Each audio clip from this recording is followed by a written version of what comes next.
नमस्कार। आज हम डिस्कस करेंगे हिमाचल प्रदेश जीके के इंपॉर्टेंट क्वेश्चन। देखिए, हिमाचल प्रदेश जीके के इंपॉर्टेंट क्वेश्चन जो है वो डिस्कस करेंगे। हर एक question exam point of view से जरूरी है। जहां पर भी जिस भी एग्जाम में हिमाचल जीके पूछी जाएगी डेफिनेटली आपको हेल्प मिलेगी, जैसे कि पहले भी जो है वो मिलती रही है। चाहे वो आपका एचएएस का एग्जाम हो, चाहे इससे पहले एनटी का एग्जाम हुआ हो, या फिर आपका जो है वो अभी कंडक्टर का एग्जाम हो, सभी में आपने देखा कि क्वेश्चन से बहुत ज़्यादा हेल्प जो है वो मिली है। इनफैक्ट इससे पिछला जो 90 नंबर का पार्ट है या फिर 89 नंबर का पार्ट है, वहाँ से भी ये क्वेश्चन जो था वो कंडक्टर के एग्जाम में पूछा गया था, डायरेक्टली पूछा गया था। और चलिए सबसे पहले क्वेश्चन से जो डिस्कशन स्टार्ट करते हैं। बोलते हैं in which year hydro electric station in Chamba town was commission. तो बोलते हैं कि चंबा शहर में जो था वो हाइड्रो इलेक्ट्रिक स्टेशन जो था वो कब कमीशन किया गया था, कब चालू किया गया था। देखो, चंबा शहर की बात करते हैं तो यहाँ पर जो है वो हाइड्रो पावर जो एक जल विद्युत स्टेशन है ना, उसको जो है वो क्या किया गया था, उसको जो है यहाँ पर बनाया गया था। तो वो 1910 में बनाया गया था। ऑप्शन सी जो है वो सही आंसर है।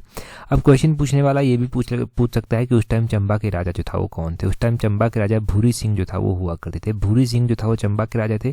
चंबा के राजा भूरी सिंह के कार्यकाल के दौरान ही जो है वो भूरी सिंह संग्रहालय भी बनाया गया। भूरी सिंह म्यूजियम जो कि हिमाचल प्रदेश का one of the oldest museum है, वो भी बनाया गया। तो वो कौन से ईयर में बनाया गया, बहुत बार पूछा गया है। 1908 में जो था वो उस म्यूजियम को बनाया गया था। अगर हम चंबा के राजा भूरी सिंह के बारे में बात करते हैं तो इनको जो था वो 1906 में से पहले जो था वो नाइटहुड की उपाधि भी जो था वो दी गई थी। इनको नाइटहुड की उपाधि दी गई थी। इन्होंने 1914 से लेकर 1918 के बीच में जो फर्स्ट वर्ल्ड वॉर हुआ था उसमें इन्होंने अंग्रेजों की सहायता भी जो था वो की थी, ब्रिटिशर्स की इन्होंने सहायता जो था वो की थी। अब 1910 में यहाँ पर जो है वो एक जल विद्युत स्टेशन जो है वो बनाया जाता है, या फिर आप कह सकते हैं कि बिजली घर का निर्माण जो है वो किया जा सकता है, और इससे पूरे चंबा शहर को जो है वो बिजली जाती है। और चंबा शहर जो है यहाँ पर उस टाइम देखो बिजली का इतना प्रावधान था नहीं, तो चंबा शहर उस टाइम उन शहरों में से बन गया, या फिर चंबा उन जिलों में से बन गया जहाँ पर जो था वो बिजली होती थी, रियासतों में से बन गया। और राजा भूरी सिंह की बात करें तो इनकी मृत्यु जो था वो कब हुई थी, ये भी इंपॉर्टेंट क्वेश्चन बनेगा। 1919 में जो था वो इनकी मृत्यु जो था वो हो गई थी। इसके बाद जो था वो चंबा के राजा भूरी सिंह के बाद जो था वो टीका राम सिंह जो था वो यहाँ के राजा बने थे। परंतु इसके बाद हम देखते हैं सिनेरियो की चंबा की हिस्ट्री में इतना कुछ जानने को नहीं मिलता। इसके बाद का जो हिस्ट्री से क्वेश्चन इंपॉर्टेंट पूछ जाता है, वो पूछा जाता है कि चंबा रियासत के अंतिम शासक कौन थे। तो वो थे राजा लक्ष्मण सिंह। उनके बारे में आपने ध्यान रखना। बाकी चंबा की स्थापना जो था वो किसके द्वारा की गई थी वो तो आपको पता ही है कि राजा मेरू वर्मन के द्वारा चंबा की स्थापना की गई थी। राजा साहिल वर्मन के द्वारा चंबा शहर की स्थापना की गई थी। वो तो सारे इंपॉर्टेंट क्वेश्चन बेसिक है। अगले क्वेश्चन में देखिए क्या बोलते हैं which of the following pass connects Lahaul region to Chamba district Bharmour area. तो बोलते हैं कि चंबा का इनमें से कौन सा दर्रा जो है ना, वो लाहौल रीजन को जो है वो भरमौर जो कि चंबा में पड़ता है उससे जो है वो जोड़ता है। अगर हम बात करें कि कौन सा दर्रा इनमें से ऐसा है जो चंबा को जो है वो भरमौर से पड़ता है, बस इतना सा क्वेश्चन है। थोड़ा सा क्वेश्चन को घुमाया गया है। तो देखो चंबा को जो इनमें से लाहौल को जो भरमौर से जोड़ता है, तो देखो इनमें से जो दर्रा लाहौल को भरमौर से जोड़ता है वो है कुक्ती दर्रा। ऑप्शन डी जो है वो सही आंसर है। कुक्ती दर्रा जो है वो लाहौल को भरमौर से जो है वो जोड़ देता है। हमारे पास और भी ऑप्शन दिए गए हैं। वारू दर्रा हमारे पास दिया गया है, ये चंबा को कांगड़ा से जो है वो जोड़ता है। हमारे पास जलसू दर्रा दिया गया है, ये भी चंबा को कांगड़ा से ही जो है वो जोड़ता है। ये आपने ध्यान रखना है दोनों के दोनों दर्रे। और साथ में आपने क्या ध्यान रखना है कि ऐसे दर्रे जो लाहौल को भरमौर के साथ जो है वो जोड़ते हैं, भरमौर जो कि डिस्ट्रिक्ट चंबा में पड़ता है उसके साथ जोड़ते हैं। तो एक तो हो गया कुक्ती दर्रा। कुक्ती जो है वो वाइल्ड लाइफ सेंचुरी भी है, तो जो कि चंबा में स्थित है। एक दुग्गी दर्रा हो गया, दुग्गी दर्रा भी जो है वो जोड़ता है इसके, ये भी आपने ध्यान रखना है। कि छोबू दर्रा हो गया, छोबू दर्रा भी जो है वो जोड़ता है लाहौल को भरमौर से। कालीचो दर्रा मोस्ट इंपॉर्टेंट, तो ये कालीचो दर्रा है, ये आपने ध्यान रखना। इससे पहले हमने एक दिन पांगी के बारे में पढ़ा था, आगे भी पांगी के बारे में पढ़ेंगे। परंतु पांगी का आपने ध्यान रखना है कि जो चंबा को पांगी के साथ दर्रा जोड़ता है ना मुख्य रूप से, वो है साच दर्रा। ये दर्रा पूछा जाता है एग्जाम में, ये गलत नहीं होना चाहिए आपका। और हमने जान लिए चंबा कांगड़ा को जोड़ने वाले दर्रे, लाहौल भरमौर को जोड़ने वाले दर्रे, इनके बारे में आपने ध्यान रखना ही है। रोहतांग दर्रे के बारे में पूछा गया था कि कौन सी रेंज में आता है, तो पीर पंजाल रेंज में जो है वो लाइज करता है, ये तो आपको पता ही है। ये क्वेश्चन हम पहले पढ़ चुके हैं और एग्जाम में पूछा भी गया था अभी। अगला क्वेश्चन देखिए। और देखो यही फायदा होता है डिटेल से हर एक डिस्कशन को सुनने का, हर एक डिस्कशन को देखने का और वहां से नोट्स बनाने का। क्वेश्चन अगला देखिए, आप बोलते हैं who was the first president of Himalaya रियासती प्रजामंडल। तो हिमालय रियासती प्रजामंडल जो था ना, इसके पहले जो प्रेसिडेंट बने थे वो कौन बने थे। अगर हम हिमालयन रियासती प्रजामंडल की बात करते हैं तो इसके जो पहले प्रेसिडेंट बनाया गया था वो बनाया गया था पद्मदेव को, पंडित पद्मदेव थे ये। ऑप्शन बी जो है वो सही आंसर है। पंडित पद्मदेव को हिमालयन रियासती प्रजामंडल का जो था वो फर्स्ट प्रेसिडेंट जो था वो बनाया गया था। हमारे पास जब हिमाचल की आज़ादी को लेकर या फिर आप इस तरह का ये भारत की आज़ादी को लेकर हिमाचल में भी जो है हमें छोटे छोटे संघर्ष देखने को मिलते हैं। यहाँ पर भी जो है वो अंग्रेज़ों के खिलाफ विद्रोह होते हैं। यहाँ पर भी हिमाचल को एक अलग से राज्य बनाने के लिए जो है मांगें उठती हैं, बहुत सारी चीज़ें होती हैं। तो इसी तरह से उनमें से एक है हिमालयन रियासती प्रजामंडल। ये जो हिमालयन रियासती प्रजामंडल है, पंडित पद्म देव जो था वो इसके प्रेसिडेंट थे, फर्स्ट प्रेसिडेंट। इसकी स्थापना कब हुई थी हिमालयन रियासती प्रजामंडल की? हिमालयन रियासती प्रजामंडल इसको इस तरह से भी लिखा जाता है। हिमालयन रियासती प्रजामंडल की स्थापना 1938 में जो था वो हुई थी। 1938 में इसकी स्थापना हुई थी। और उसके बाद आपने ध्यान रखना है कि भाई दो ना पाई दो मूवमेंट भी जो है उसी दौरान जो है वो फेमस होता है। आपने ये भी ध्यान रखना है साथ में कि फाउंडिंग मेंबर जो इसके थे ना वो कौन कौन थे। तो फाउंडिंग मेंबर्स में जो है वो भागमल सोहता आते हैं, गोविंद सिंह जो है वो आते हैं, एक शिव श्री चिरंजी लाल थे वर्मा थे वो भी आते हैं, और पंडित पद्म देव तो हुए ही, इनके बारे में ध्यान रखना है। इसके बाद जो है एक Himalayan hill state regional council भी जो है बनता है। Himalayan hill state regional council की जब हम बात करते हैं ना तो ये 1946 में जो है कॉन्स्टिट्यूट किया जाता है। 1946 में इसको कॉन्स्टिट्यूट किया जाता है, ये आपने ध्यान रखना है। और आपने ध्यान रखना है कि इसके इसी तरह की कुछ और भी अगर हमारे पास यहाँ पर विद्रोह देखने को मिलते हैं, जैसे कि कुनिहार प्रजामंडल हो गया 1939 का, धामी प्रजामंडल हो गया। धामी प्रजामंडल जो था ये कब बना था? ये भी जो था धामी प्रजामंडल जो था, धामी रियासती प्रजामंडल बोला गया इसको, ये भी जो था 1939 में ही बना था। धामी प्रजामंडल को लीड कर रहे थे सीताराम, उनका नाम आपने ध्यान रखना है।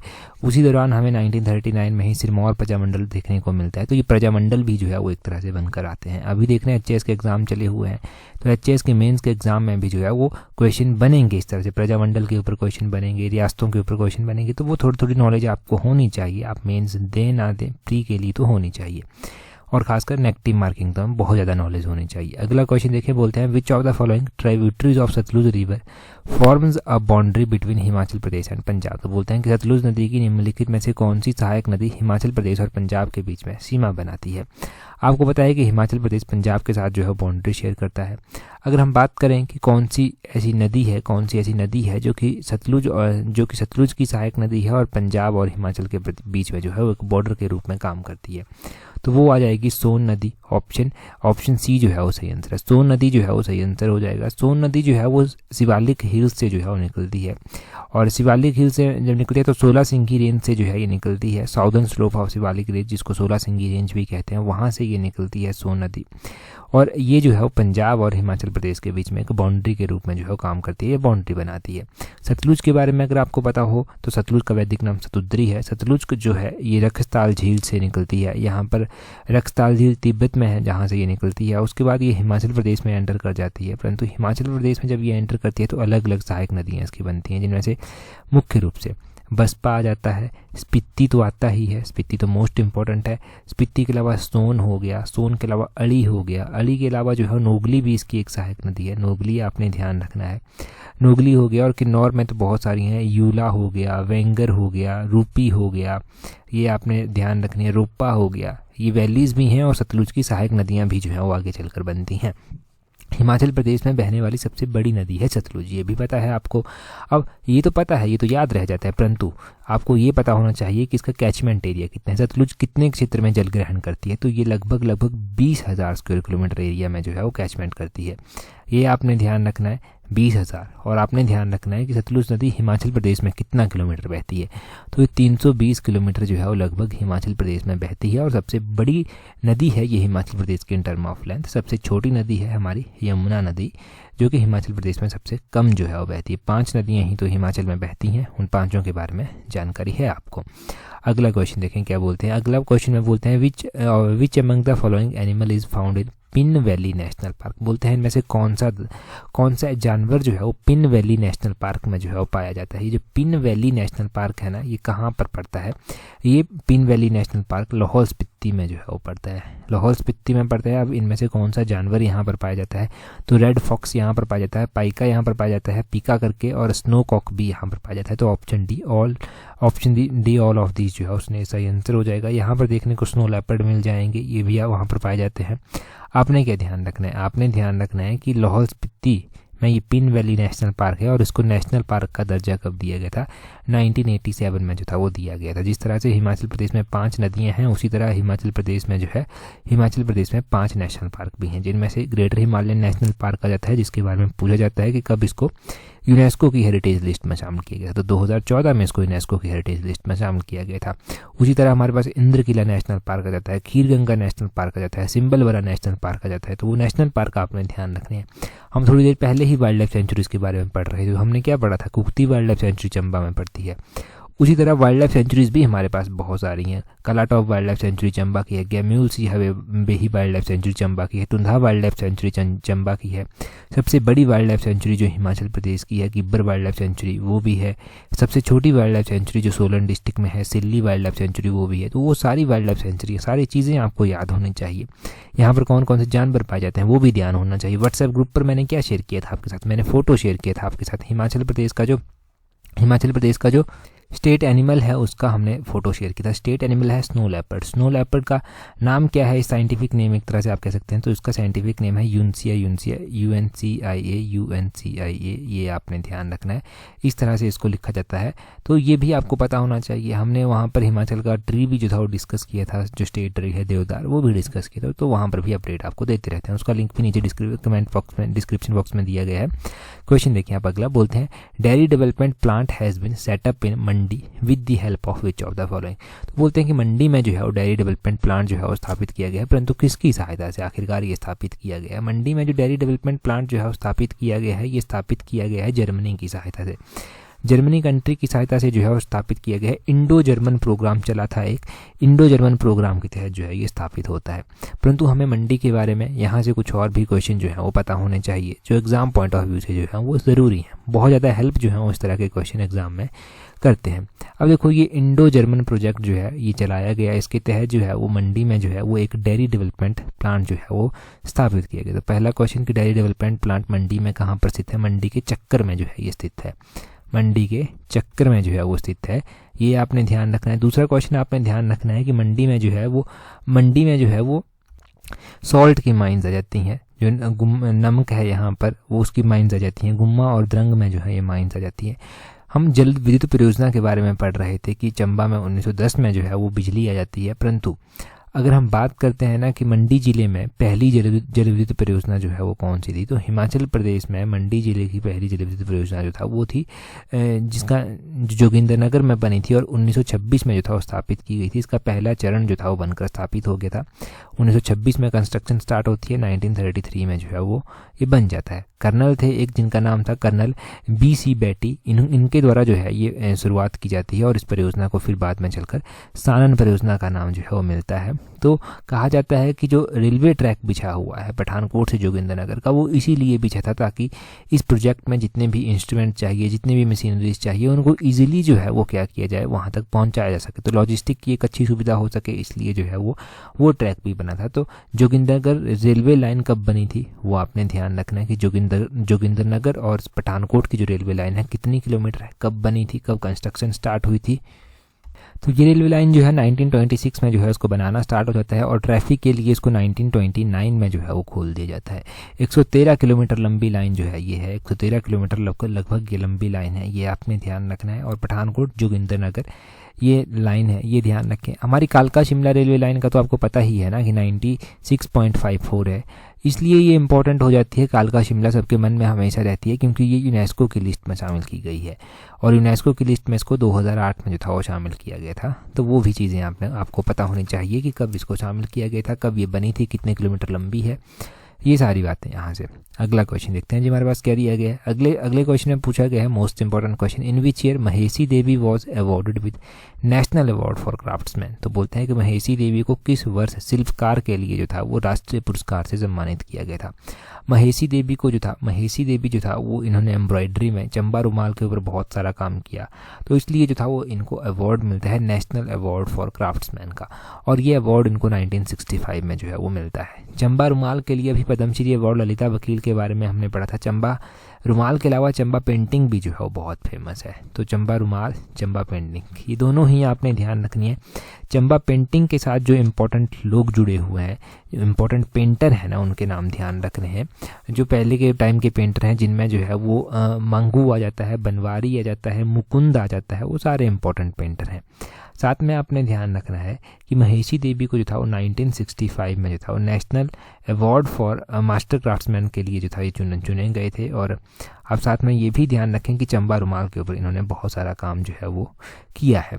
अच्छा, क्या चंबा रुमाल को जीआई टैग मिल चुका है? ये आप मुझे कमेंट करके बताएंगे कि अगर चंबा रुमाल है और चंबा चप्पल है तो इन दोनों में से किसको जो है वो जीआई टैग मिला है, ये आप बताएंगे। थोड़ा सा ब्रेनस्टॉर्मिंग है, पढ़ा आपने है, बस थोड़ा सा सोचना है कि दोनों को मिला है या एक को मिला है या एक को भी नहीं मिला है। ठीक है, ये आप ध्यान रखें। हाँ, चंबा पेंटिंग भी है साथ में, चंबा रुमाल, चंबा पेंटिंग और चंबा पेंटिंग के अलावा चंबा चप्पल, इनमें से किसको मिला है? ठीक है, ये चंबा की इंपॉर्टेंट फेमस चीज़ें हैं। अगला क्वेश्चन देखें जी, पांगी के बारे में बोलते हैं, what do Yuns and Modas signify in Pangi valley of Himachal Pradesh? तो बोलते हैं कि हिमाचल प्रदेश की पांगी घाटी में उनेस और मोदज ये क्या दर्शाते हैं, क्या है ये चीज़ें आखिर? ये जो उनेस और मदौज हैं तो वो पांगी वैली के ये फेमस हैं, पहला बात आपने ये ध्यान रखनी है। और साथ में ध्यान रखना है कि ये इंपॉर्टेंट डिशेज़ हैं यहाँ की, जो प्रिपेयर की जाती है, जो स्पेशल सेरेमोनियल ओकेजन होते हैं उनमें जो है ये प्रिपेयर की जाती हैं। Option B, dishes prepared on ceremonial occasion, most important question है क्योंकि पहले एग्जाम में पूछा जा चुका है। पीजीटी जैसे एग्जाम की तैयारी कर रहे हैं तो इस तरह के क्वेश्चन आपके टिप्स पर होने चाहिए। अब देखो, इस तरह का नया क्वेश्चन आपको मिला तो हम पांगी के बारे में जानते हैं, पांगी वैली के बारे में जानेंगे। पांगी वैली डिस्ट्रिक्ट चंबा में पड़ती है, दर्रे तो आप जान चुके हैं। पांगी के बारे में आपने एक इंपॉर्टेंट बात जो ध्यान रखनी होती है वो ये ध्यान रखनी होती है कि पांगी का हेडक्वार्टर कहाँ पर है। पांगी का हेडक्वार्टर जो है वो किल्लार में जो है वो स्थित है। किल्लार में पांगी का हेडक्वार्टर स्थित हो गया। अब पांगी का पंगवाल ट्राइब यहाँ पर रहती है, तो पांगी की पंगवाल ट्राइब के बारे में क्वेश्चन बन जाते हैं एग्जाम में। क्या क्या क्वेश्चन बनते हैं पंगवाल ट्राइब के बारे में वो हम डिस्कस करेंगे यहाँ से। एक तो क्वेश्चन बन जाता है कि इनके बीच में जो है वो एक डाइवोर्स का टाइप आ जाता है, उसको क्या बोलते हैं, जो छर्दे करके जो है वो डाइवोर्स का टाइप इनके बीच में आता है। पिठ चुक हो गया, डोगरी हो गया, ये इनके बीच में मैरिज के टाइप जो है वो आ जाते हैं। इन्हीं के बीच में हमने पहले मिशन एलाइड में ही जो है वो कुछ इंपॉर्टेंट ड्रेसेस पढ़ रखी हैं, जिसमें हमने पढ़ा था कमेरी। कमेरी इनकी इंपॉर्टेंट ड्रेस है एक, कमेरी यहाँ पर लिख देता हूँ। कमेरी हो गया, चोली हो गया, चोली जोजी हो गया, ये भी जो है वो ड्रेस की टाइप है। चालन हो गया, CHALN करके, ये भी जो है वो इंपॉर्टेंट ड्रेस का टाइप है इनके बीच में। तो ये आपने ध्यान रखना है कि इनके बीच में किसके बीच में ये इंपॉर्टेंट ड्रेस का टाइप है। तो पांगी वैली में पांगी के लोगों के बीच में जो है ये इंपॉर्टेंट ड्रेस के टाइप है। इनकी डिशेज आज हमने जान ली कि इनके बीच में कौन सी डिशेज जो है वो मुख्य रूप से फेमस है। ठीक है, ये आपने यहाँ से ध्यान रखना था। और मैरिज के टाइप तो कॉमन ही है, वो भी आपने ध्यान रखने हैं। इतना ध्यान रख लिया तो समझिए 1-2 नंबर का आपने लगभग तैयार कर ही लिया चीज़ों को। चंबा के बारे में ऑलरेडी बहुत ज़्यादा डिस्कस कर चुके हैं, अगर और भी डिस्कस करेंगे तो कन्फ्यूज़न क्रिएट हो जाता है, फिर तो ज़्यादा डिस्कस भी नहीं करेंगे। आगे क्वेश्चन में देखिए क्या बोलते हैं as per estimate up to December 2022 the economy of Himachal Pradesh for financial year 2022-23 is expected to grow by. तो बोलते हैं कि दिसंबर 2022 तक के अनुमान के अनुसार वित्त वर्ष 2022-23 के लिए हिमाचल प्रदेश की अर्थव्यवस्था बढ़ने की उम्मीद है, परंतु कितना प्रतिशत, ये पूछा गया है। अब देखो, ये क्वेश्चन हमने क्यों डिस्कस किया, हमने क्या देखा कि पेपर में क्वेश्चन पूछा गया था पर कैपिटा इनकम से, पेपर में क्वेश्चन और भी इकोनॉमिक सर्वे से पूछे गए थे, तो वो हमारे लिए इंपॉर्टेंट है कि हम उसको भूलें ना कि HS के एग्ज़ाम के लिए ही पढ़ना है या लाइट के एग्ज़ाम के लिए ही पढ़ना है। वो किसी भी एग्ज़ाम में किसी भी फॉर्म में जो है वो क्वेश्चन वहाँ से बना देगा एग्जामिनर, तो आपको तैयार रहना है। तो देखिए, एक एस्टिमेट लगाया गया, इस एस्टिमेट में ये पता चला कि इकोनॉमिक कंडीशन जो हिमाचल प्रदेश की दिसंबर 2022 तक है, उसके अकॉर्डिंग जो है वो हिमाचल की इकोनॉमी 2022-23 में जो है एक्सपेक्टेड है 6.4% से जो है वो ग्रो करेगी। ऑप्शन सी जो है वो सही आंसर है, 6.4% की दर से ग्रो करने की उम्मीद है। इसी तरह का क्वेश्चन जो पूछा गया था अभी एग्जाम में, उसको मैं डिस्कस कर देता हूँ एक बार कि क्या क्वेश्चन जो था वो पूछा गया था। क्वेश्चन पर कैपिटा इनकम से जो था वो पूछा गया था। तो आपको क्या ध्यान रखना है कि हिमाचल प्रदेश की पर कैपिटा इनकम जो है वो कितनी एस्टिमेटेड है, और as compare to previous year अगर हम बात करते हैं ना पर कैपिटा इनकम की, तो कितनी % इंक्रीज होने का अनुमान है। देखिए जी, हिमाचल प्रदेश की पर कैपिटा इनकम जो एस्टिमेटेड है ना वो कितनी है, तो पर कैपिटा इनकम है हिमाचल प्रदेश की 2,61,000 1271, ये है हिमाचल प्रदेश की पर कैपिटा इनकम। और फाइनेंशियल ईयर 2021-22 में अगर हम बात करते हैं ना, तो उसके अकॉर्डिंग है जो रिवाइज्ड एस्टिमेट आया है 1,50,007 करके। तो इन दोनों में पूछा गया था कि कितना इंक्रीज जो है वो देखने को मिला है। तो कितना इंक्रीज देखने को मिला है? 51,264 का इंक्रीज देखने को मिला है। जब इकोनॉमिक सर्वे आया था, बजट आया था, तो उस टाइम ना ये क्वेश्चन डिस्कस हुए थे। और देखो अभी कंडक्टर के एग्ज़ाम में लगभग कुछ 8-9 महीनों के बाद ये क्वेश्चन पूछे गए। तो एक तो याद रखने में मुश्किल होती है, दूसरा ये है कि बार बार चीज़ों को रिवाइज किया होगा तो दिक्कत नहीं होगी। तो हमारा टारगेट वही है, चीज़ों को बार बार रिवाइज करना ही।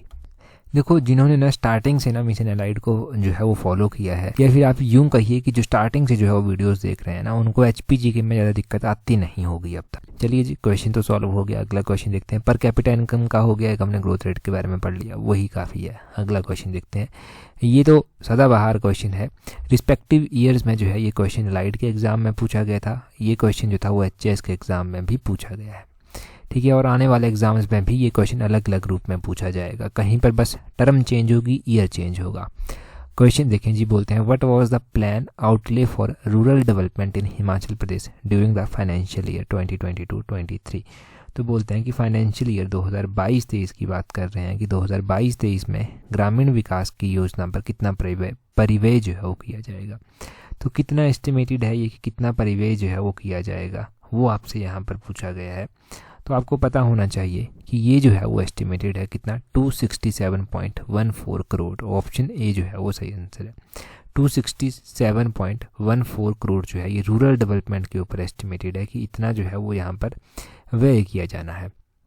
और भी इम्पोर्टेंट अलग अलग फील्ड में जो क्वेश्चन पूछे गए हैं, या फिर एलाइड सर्विसेज में क्या क्वेश्चन पूछा गया था, वो हम डिस्कस करते हैं यहाँ से। उससे पहले अगर PGT पेपर 1 की तैयारी कर रहे हैं तो PGT पेपर 1 की टेस्ट सीरीज़ का लिंक नीचे डिस्क्रिप्शन बॉक्स, कमेंट बॉक्स में दिया गया है। वहाँ से आप अच्छे खासे क्वेश्चन प्रैक्टिस कर सकते हैं। और देखिए सबसे बड़ी बात तो ये है कि नेगेटिव मार्किंग से अगर आपको डील करनी है ना, नेगेटिव मार्किंग में पहले तो आपको पास होना है। चलो पास आप हो गए, अगर पेपर 2 में नंबर क्लैश कर गए तो पेपर 1 ही जो है वो आपकी नैया पार लगाएगा। तो उसके लिए ये बहुत ज़्यादा इंपॉर्टेंट है कि पेपर 1 स्ट्रांग होना चाहिए। और टेस्ट सीरीज आप प्रैक्टिस कर सकते हैं, नीचे डिस्क्रिप्शन बॉक्स, कमेंट बॉक्स में लिंक दिए गए हैं। अभी देखें जी, क्वेश्चन की हम बात करते हैं। हम बात कर रहे हैं रूरल डेवलपमेंट के लिए कितना है, वो तो आपको पता चल गया। इसके अलावा और भी बहुत सारी फील्ड हैं जिनके लिए अलग अलग बजट जो है वो एलोकेट किया गया है। जैसे कि क्वेश्चन पूछा गया था जो रिस्पेक्टिव ईयर में, वो पूछा गया था कि कितना बजट जो है वो रोड्स और ब्रिजेस के ऊपर जो है वो है। तो रोड्स और ब्रिजेस के ऊपर अगर हम प्रेजेंट सिनेरियो में देखते हैं 2022-23 का, तो वो है 1,361 करोड़। ये आपने ध्यान रखना है, इसको अभी नोट कर लें। रोड और ब्रिजेस का 2022-23 का है ये। अगर आप सिंपल रोड ट्रांसपोर्ट की बात करते हैं तो रोड ट्रांसपोर्ट का बजट है 423.77 करोड़। ये आपने ध्यान रखना है। दूसरी अगर आप बात करते हैं कि एग्रीकल्चर और एलाइड सर्विसेज की कितना आउटले जो है वो है, जो अप्रूव हुआ है 2022-23 के लिए, वो है 907.82 करोड़। ये 2022-23 का है। तो हम 5 कॉन्सेप्ट यहाँ से डिस्कस करेंगे। एक हमने रूरल डेवलपमेंट जान लिया, दूसरा हमने जान लिया रोड्स एंड ब्रिजेस का, तीसरा हमने जान लिया रोड ट्रांसपोर्ट का, चौथा हमने जान लिया यहाँ पर एग्रीकल्चर एंड एलाइड सर्विसेज का, और पांचवा जो हम यहाँ से जानेंगे, हम जानेंगे इरिगेशन एंड फ्लड कंट्रोल का। उसके लिए 310 करोड़ रुपया जो है वो दिया गया है। ये 5वां फैक्टर आपने ध्यान रखना है। और सबसे ज़्यादा किसको दिया गया है?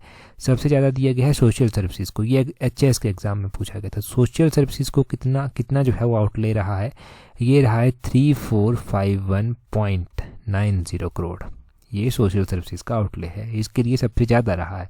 इसमें बहुत चीज़ें आती हैं, आर्ट कल्चर आता है, टेक्निकल एजुकेशन आती है, हाउसिंग इंक्लूडिंग पुलिस हाउसिंग आती है, वेलफेयर SC ST OBC का आता है, लेबर एम्प्लॉयमेंट आता है, न्यूट्रिशन आता है, बहुत सारी चीज़ें यहाँ पर आती हैं। तो आपने मोटे मोटे तौर पर सोशल सर्विसेज ध्यान रखना है यहाँ से, और इसका आउटले ध्यान रखना है कि कितना है 2022-23 में। और एलाइड सर्विसेज की तैयारी कर रहे हैं तो उसकी पोस्टें कैबिनेट से अप्रूव हो चुकी हैं। पोस्टें तो आएंगी ही आएंगी। आपको टेस्ट सीरीज प्रैक्टिस करनी है तो टेस्ट सीरीज का लिंक जो है वो नीचे डिस्क्रिप्शन बॉक्स, कमेंट बॉक्स में दिया गया है। सफिशिएंट टाइम है अभी एलाइड के लिए, इससे ज़्यादा सफिशिएंट टाइम आपको कभी नहीं मिलेगा अब। तो एलाइड की प्रैक्टिस करनी है टेस्ट सीरीज अगर आपको, तो नीचे डिस्क्रिप्शन बॉक्स, कमेंट बॉक्स में लिंक दिए गए हैं। सीधी सी बात है कि अगर आपको UPI पेमेंट करना है तो आप हमें डायरेक्टली ईमेल करना, आपको UPI नंबर जो है वो दे दिया जाएगा। चलिए जी, क्वेश्चन बड़ा ही सीधा और बड़ा ही आसान है आज का। बोलते हैं आपके लिए, what was the composition of Shimla hill states and Punjab hill states out of 30 states on 15 अप्रैल 1948। तो बोलते हैं कि 15 अप्रैल 1948 को 30 राज्यों में से शिमला पहाड़ी रियासतों और पंजाब पहाड़ी रियासतों की संरचना क्या थी। तो देखो, आपको पता है 15 अप्रैल 1948 को गठन होता है, परंतु संरचना पूछी गई है कि किस किस तरह से कंपोजिशन थी। तो आपने कमेंट करके इसका आंसर बताना है।